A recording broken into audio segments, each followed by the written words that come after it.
People say the darndest things. It's true.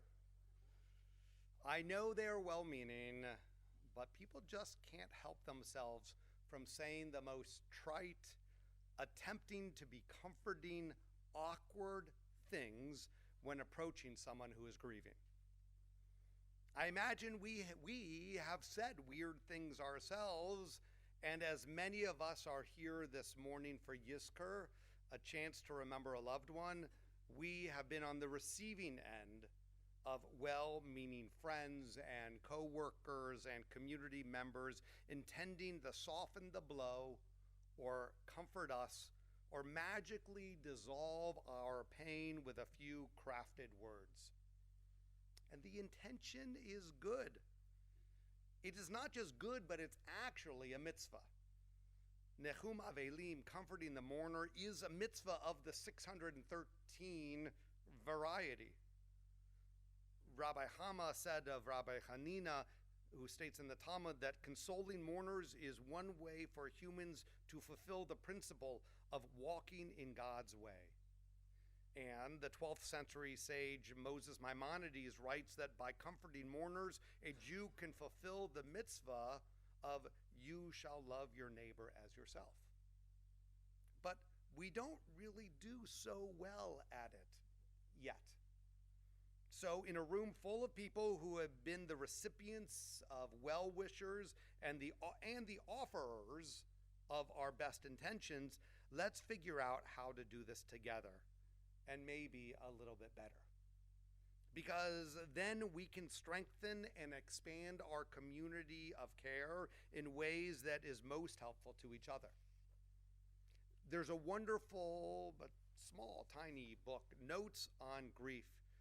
I'm not going to say her name correctly. I know you will correct me. Please. Just, you can. Perfect. Thank you. Yes, exactly. So, Chimananda Ngozi Adichie. So much of this book resonated with me in her reflection on the loss of her father, as she lived in the U.S. and he was in their native country of Nigeria. At one point, she writes, he was 88, so deeply riles because age is irrelevant in grief. At issue is not how old he was, but how loved. Yes, he was 88, but a cataclysmic hole now suddenly gapes open in your life, a part of you snatched away forever. It has happened, so just celebrate his life, an old friend wrote. And it incensed me, she said. How facile to preach about the permanence of death when it is, in fact, the very permanence of death that is the source of anguish, she says. I wince now at the words that I said in the past to grieving friends. Find peace in your memories, I used to say. To have love snatched from you, especially unexpectedly, and then to be told to turn to memories. Rather than succor, my memories bring eloquent stabs of pain that say, this is what you will never have again. Sometimes they bring laughter, but laughter like glowing coals that soon burst aflame in pain. I hope that it is a question of time, that it is just too soon, too terribly soon to expect memories to serve only as a salve, she writes. We say so much, but inadvertently say so much wrong. I read an article recently on Reddit, a thread that captured so much. It was actually titled, "The Weird Things People Say to Me After My Loss and What Actually Helped."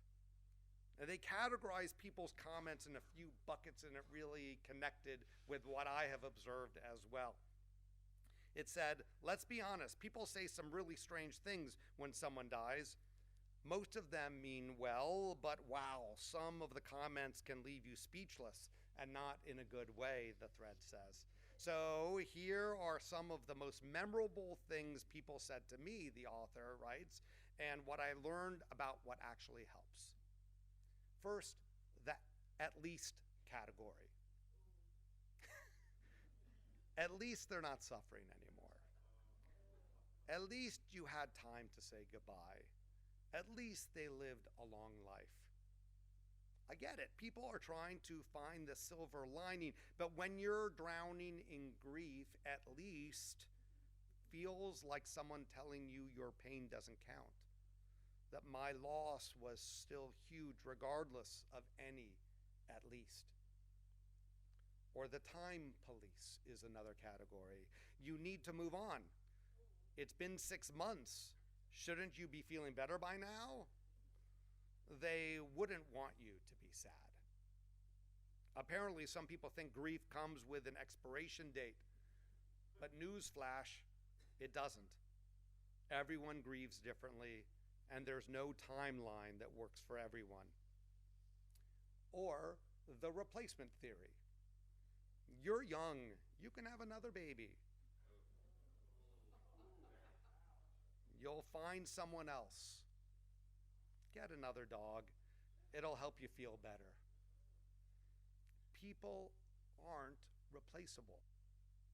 Pets aren't replaceable. The hole that person left is shaped exactly like them, and nothing else will fill in the exact same way. And the really weird ones, everything happens for a reason. God needed another angel. This will make you stronger. I'm still waiting for someone to explain the reason to me. And honestly, I don't want to be stronger. I want my person back. Have you heard some of these things? Honestly, maybe we have said variations of some of these things ourselves. Think about your own grief. What did you hear that made you wince or wonder what was happening with the other person? I often tell someone who has experienced a recent loss to notice some of these unexpected things that people say. They are well-intentioned, but oh so awkward. I tell the family that these little nuggets that they can share with each other after everyone leaves the Shiva that night for a moment of laughter together, because there is also so much pain. But in your experience of grief, think about what was most supportive as well. As comforters, we are uncomfortable with the idea that there is nothing we can say to resolve the pain. This is true, but often speaking less is more. Back to the notes on grief. She writes, "What does not feel like the deliberate prodding of wounds is a simple I'm sorry, because in its banality, it presumes nothing." Nido, N-D-O, in Ingbo, her native language, comforts more, a word that is sorry with a metaphysical heft, a word with borders wider than a mere sorry. Concrete and sincere memories from those who knew him comfort the most, she says. So what else can we say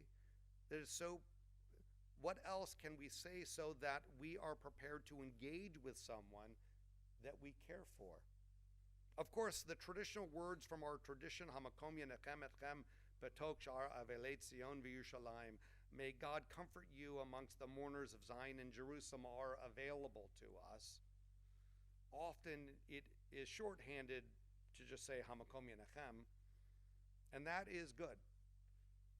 But that may be a lot of Hebrew for many. And so, like Adichie, maybe just I'm sorry and silence is enough. The key is what comes next. Be quiet. Don't try to fill the silence. We're not used to doing that, but let the mourner take the lead. And when appropriate, share a story about how the deceased affected you. A story such as, I remember being at my son's soccer game and your dad was always there. He cheered on his grandson at the games. Or your mom made the best brownies. I actually was at a dinner last night at a friend's house, and there was talk of the brownies, and the person that made the brownies were disappointed because it was Passover. But at the other end of the table, there was the son of a friend, and his mom did make the best brownies. And as I was thinking about what I was saying this morning, I wish I had told him how I loved his mom's brownies. Simply because to be remembered is priceless. Because your presence is the greatest comfort that you can give. Greater than any words you might stumble through, be present with someone. That is comforting for the mourner. The Reddit thread offers some other ideas of what actually helped. Here's what made a real difference, the thread said. I don't know what to say, but I'm thinking of you. That is helpful. Simple honesty beats weird platitudes every time. Tell me about them. People who want to hear stories about your person, that is a golden moment. They understood that talking about them kept their memory alive.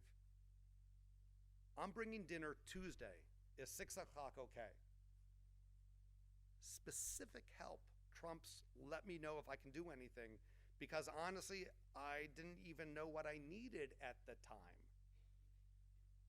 And just showing up. The friend